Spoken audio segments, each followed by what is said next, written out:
This is who you truly are, when God is all you have. There comes a moment in life, maybe once, maybe many times, when everything around you goes quiet. The phone stops ringing. The people you thought would always be there slowly disappear. The noise that once filled your days, plans, expectations, relationships, distractions, fades into an unfamiliar silence, and you're left standing in a room that feels emptier than you ever thought it could. No backup, no support, no crowd cheering you on. Just you and God. It's in that moment right there in the stillness that something holy begins to stir. Not the kind of stirring that rushes in like a storm, but a gentle, soul-deep awakening. Because when you have no one else, you start to find out who you really are. Not the version of you shaped by what people say. Not the you that tries to measure up, or keep up, or dress up pain and performance. But the real you, the one God has always seen, always known, and has never stopped loving. See, people can love the version of you they get to see. But God, He loves the version of you even you don't understand yet. The one that emerges when the applause fades, the lights go out, and there's no one left to impress. It's raw, it's uncomfortable, but it's real. And in a world full of masks, there's nothing more freeing than being found in that place of total honesty with nothing to offer but yourself. Maybe you've been abandoned. Maybe you've had relationships fall apart, prayers that went unanswered, plans that shattered in your hands. Maybe you feel like you've done everything right and still ended up alone. If that's where you are, I want you to know, you are not forgotten. You're not invisible. And this isn't the end. This might just be the beginning of you becoming exactly who God created you to be. Because when there's no one left to lean on, no voices left to follow, no distractions left to drown in, what's left is Him. And friend, He is more than enough. In fact, He's been waiting for this moment, waiting for you to finally see yourself, not through the eyes of others, but through His. So before we go any further, I want you to take a breath. Not the kind you force through the pain, but a real one, slow and deep, because this isn't just a video. This is a conversation. It's a reminder. It's a rescue. You are not alone, no matter how alone you feel, and who you are when all you have is God. That version of you is more powerful, more beautiful, and more free than you ever imagined. Let's talk about who that person really is. Number 1, the breaking point. When everyone walks away, there's a kind of pain that doesn't leave bruises, but it bruises the soul. When the people who once stood beside you disappear. When the friends who promised to stay drift. When even family starts to feel distant. You wake up one morning and realize you're walking this stretch of the journey alone. And that breaking point? It's not just about loneliness. It's a spiritual earthquake. It shakes everything you thought was stable, your sense of identity, your trust in others, even your view of God. You ask questions you never thought you'd ask. Why did they leave? What did I do wrong? Why is God letting this happen? But here's the truth that often goes unspoken. Sometimes God lets people walk away, not because you're unworthy of love, but because the version of you He's building requires silence, separation, and surrender. Look at Elijah, one of the most powerful prophets in the Bible, but in 1 Kings 19 he was done, burnt out, depressed, alone. He had just performed miracles, called down fire from heaven, proven the power of God, and still he ended up hiding in a cave, begging God to take his life. "I have had enough, Lord," he said, "take my life." What did God do? Did He scold him? Did He ignore him? No, God came close. He didn't show up in the wind. He didn't speak through the fire. He came in a whisper. Because when everyone walks away, when the noise is gone and the crowd is silent, that's when you can finally hear the whisper of God. Your breaking point is not your ending point. It's the threshold, the doorway to becoming someone you couldn't become while you were surrounded by approval, praise, and comfort. It hurts. It feels unfair. But it's not the end. It's the beginning of intimacy, of clarity, of discovering a strength you didn't know you had because it was buried under the weight of everyone else's opinions. If you're standing at that breaking point right now, aching, confused, maybe even angry, let this be a sacred pause. God is not punishing you. He's positioning you. Everyone else may have left, but he hasn't, and he never will. Because God doesn't walk away, he walks in. Number 2, you are not what you've lost. When life strips things away, relationships, titles, roles, dreams, it can feel like pieces of you are being torn off too. The career you worked for, the person you loved, the community that once made you feel seen. And suddenly the question echoes loud in the silence. Who am I now? The loss has a way of making you feel like you're less than you were before. But the truth, you are not what you've lost. You never were. Your identity is not found in your achievements, your relationships, or your status. Those things are gifts, yes, but they were never the foundation. God never defined you by what you could hold. He defined you by who you are, his. Look at Job, a man who had it all: wealth, family, respect, influence, and in one crushing wave, he lost everything: children, health, possessions, friends. Even his wife told him to give up, curse God and die. But Job didn't let his pain define his identity. Yes, he wept. Yes, he questioned. Yes, he grieved deeply. But even in his suffering, he said, "The Lord gives, and the Lord takes away. Blessed be the name of the Lord."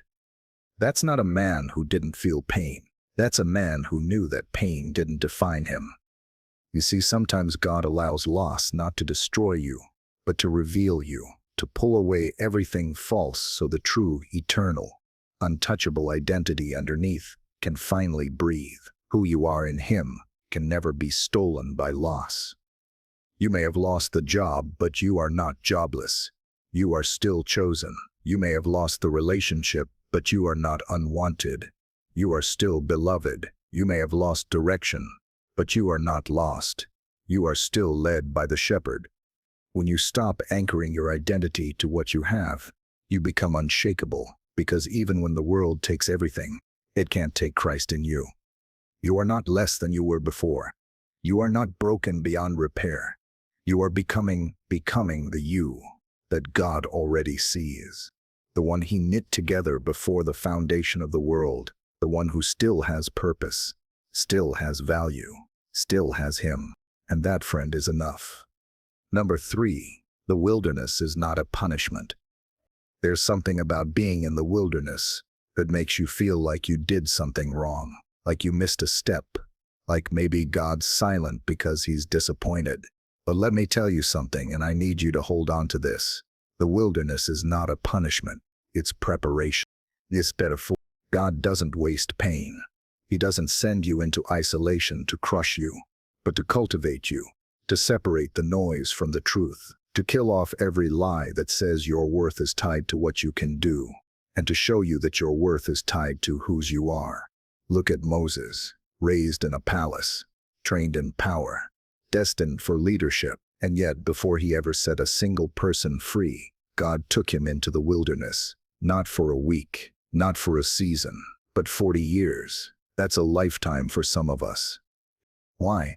Because before Moses could lead people out of Egypt, God had to lead Egypt out of Moses. He had to strip away pride, fear, impulsiveness, and mold him into a man who could hear his voice and obey it even when it didn't make sense.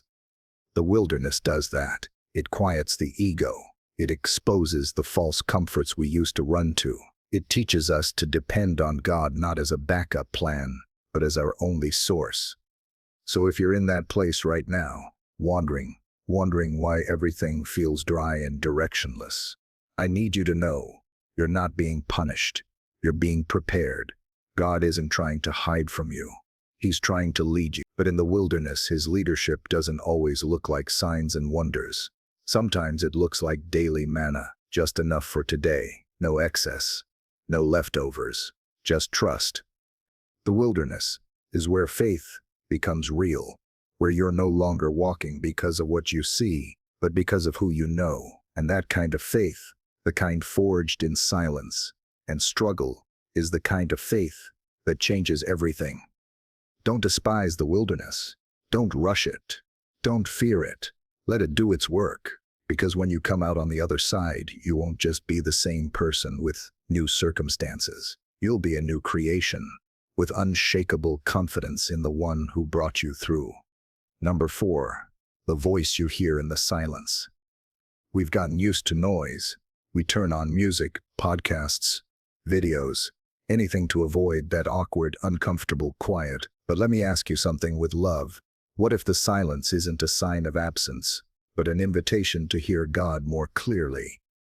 God speaks loudest in the quietest places, not through chaos, not through distraction, but through stillness. That whisper that wraps around your heart when the world stops spinning and there's no one else in the room but Him. Elijah found that out firsthand.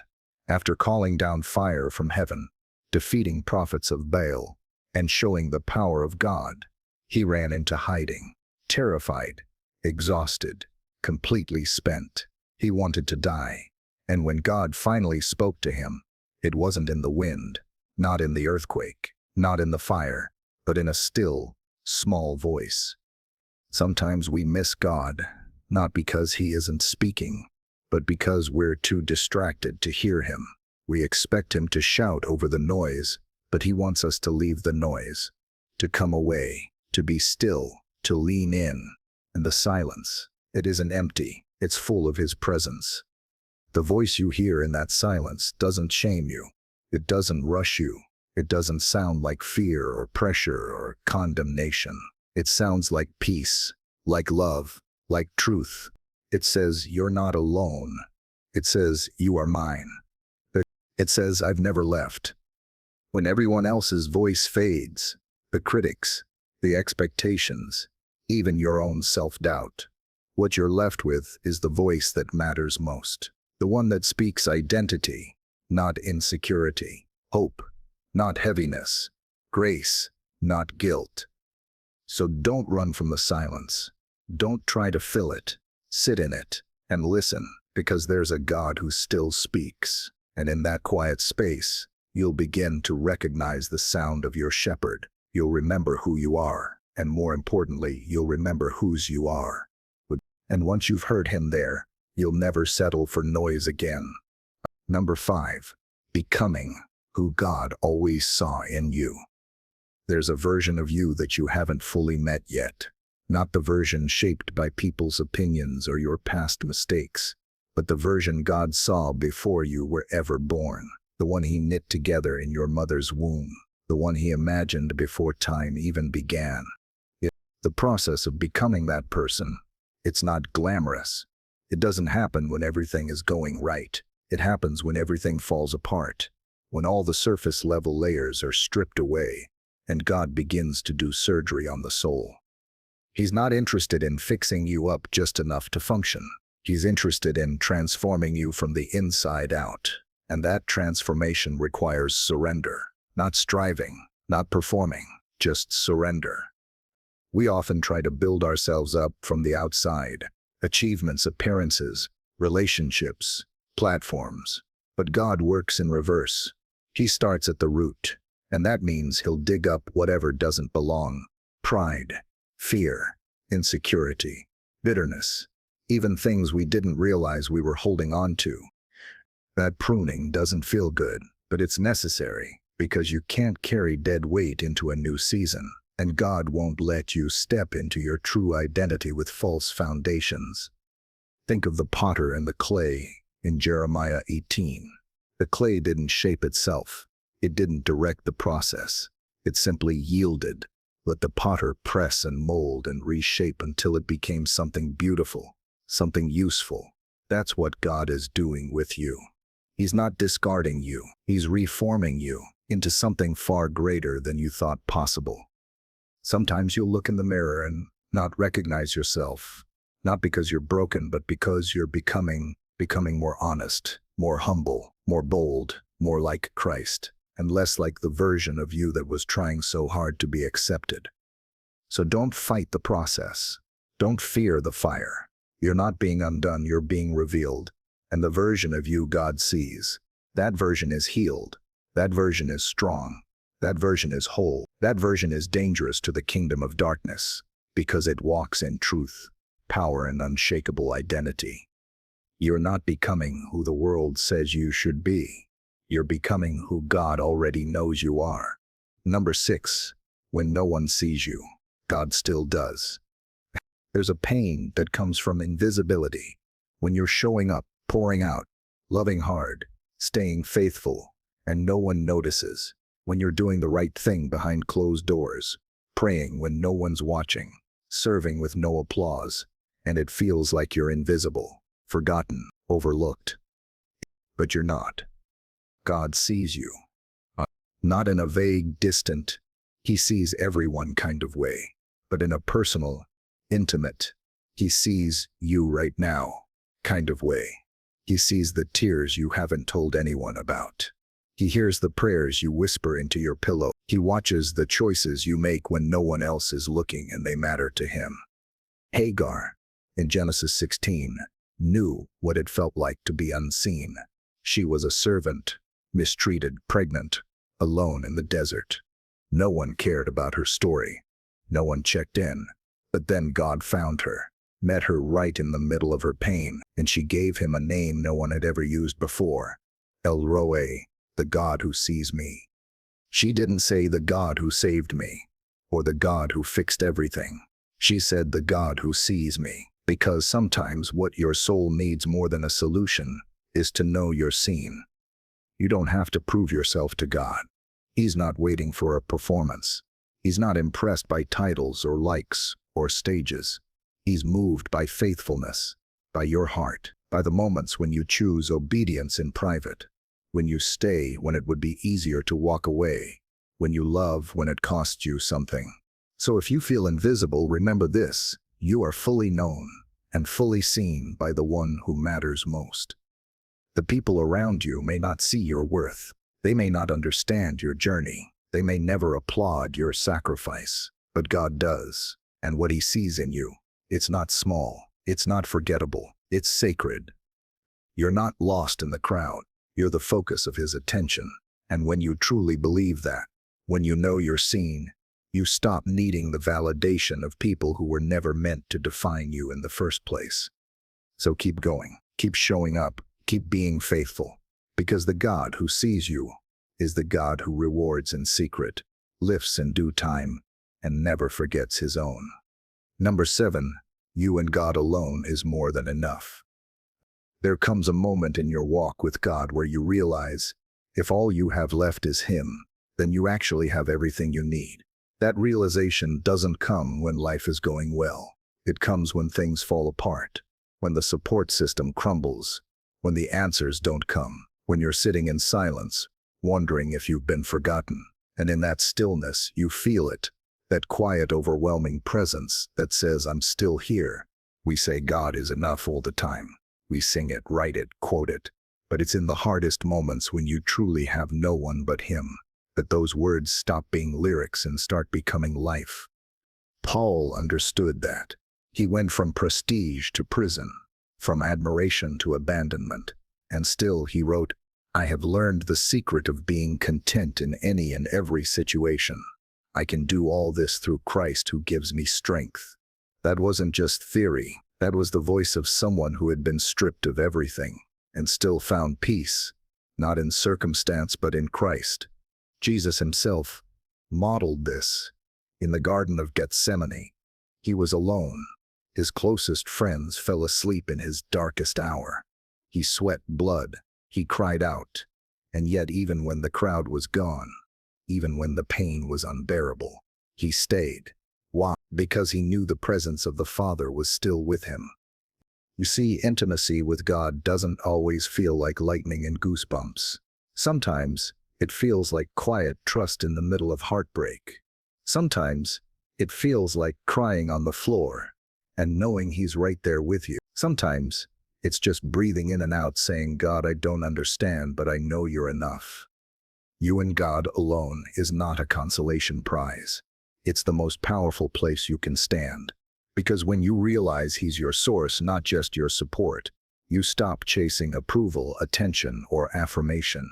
You live from a place of fullness, not emptiness, from peace, not panic, from identity, not insecurity. And from that place, everything changes. Conclusion. This journey we've walked through together, it's not just a teaching, it's a revelation, a reminder that the deepest parts of who you are aren't found when everything is going right. They're found when everything falls away and you realize what's still standing. And what's still standing is God. And you, maybe you're in a wilderness. Maybe you've been abandoned. Maybe you're grieving something or someone you thought you couldn't live without. Maybe you've done everything right and still ended up alone. If that's you, don't turn away from this season. Lean into it. There is gold in this silence. There is strength in this solitude. There is God in this moment. Because the version of you that rises when you have no one but God, that's the real you, the healed you, the whole you, the you who knows that your value doesn't fluctuate with your following, the you who knows that you're seen in the secret place, the you who walks with peace in the chaos, who stands when others fall, who waits when others rush, who prays when no one's watching. That version of you, that's who you truly are. Not because you're perfect, not because you've figured it all out, but because you've discovered the power of presence, the presence of a God who doesn't leave, doesn't change, and doesn't need an audience to do a miracle. So wherever you are, however broken or blessed or lonely you feel, remember this: you and God are a majority. And when you know that, truly know that, you become unshakable. You become free. You become you. Now live from that place, not to prove something to the world, but to walk hand in hand with the one who's been with you all along. This is who you truly are, when you have no one but God.